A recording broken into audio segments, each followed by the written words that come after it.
রাত গভীর ছিল। গ্রামটা পুরো নিস্তব্ধ, সবাই ঘুমিয়ে আছে। শুধু ঝিঁঝি পোকার ডাক শোনা যাচ্ছে।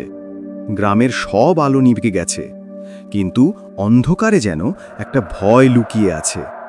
সুবল আর বিমল ফিরছিল এক রাস্তা দিয়ে, যেটাকে গ্রামের লোক ভূতের রাস্তা বলে। সুবল, প্লিজ চল, আজ অন্য রাস্তা দিয়ে যাই। এই রাস্তাটা আমার একদম ভালো লাগছে না।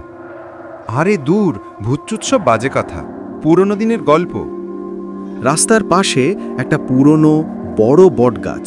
সবাই বলে ওখানে ভূত দেখা যায়, কিন্তু সুবল এসব বিশ্বাস করত না। সে ভাবত এগুলো শুধু পুরনো গল্প। যখন তারা বটগাছের কাছে পৌঁছালো, হঠাৎ সুবলের ফোন বেজে উঠল। গভীর রাতে এক অচেনা নাম্বার থেকে ফোন। মনে হলো যেন কোনো অশুভ কিছু ঘটতে চলেছে। হ্যালো, কে বলছেন?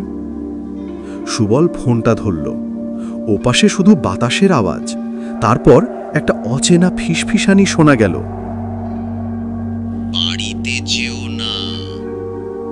শব্দটা শুনেই সুবলের শরীরে কাঁটা দিল। সে ফোন কেটে দিল, কিন্তু ভয় কাটল না।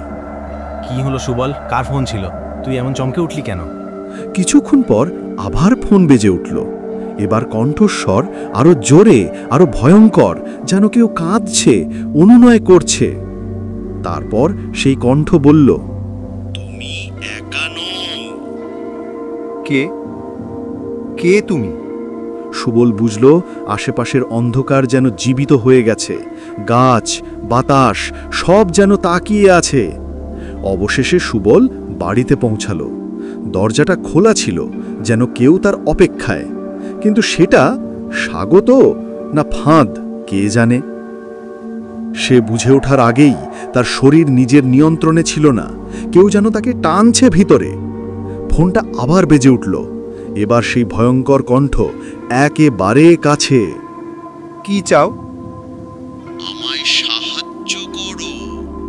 এটা আর সাধারণ ডাক নয়, এটা একটা আদেশ ছিল। সুবল ধীরে ধীরে হাঁটতে লাগলো সেই অন্ধকারের দিকে। চিরতরে হারিয়ে গেল। শেষে তার ফোনের স্ক্রিন ফেটে এক ঝলক নীল আলো বেরোলো। তারপর সব নিস্তব্ধ হয়ে গেল। তোমার পিছনে ভেতরে এসো। শোন, আওয়াজটা আমাদের পিছনে আসছে না? আমি কিন্তু আর হাঁটতে পারছি না। দৌড়াও, শুধু দৌড়াও, পিছনে তাকিও না।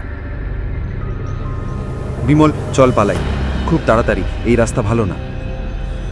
আবার গ্রামটা নিঃশব্দ, কিন্তু সেই নীরবতা ভয়ের। সেই রাতের পর থেকে গ্রামের কেউ আর ওই বটগাছের নিচ দিয়ে হাঁটে না। কারণ কিছু ডাক এমন হয় যা মানুষকে নিজের দিকে টেনে নেয়, ফিরে আসার পথ রাখে না।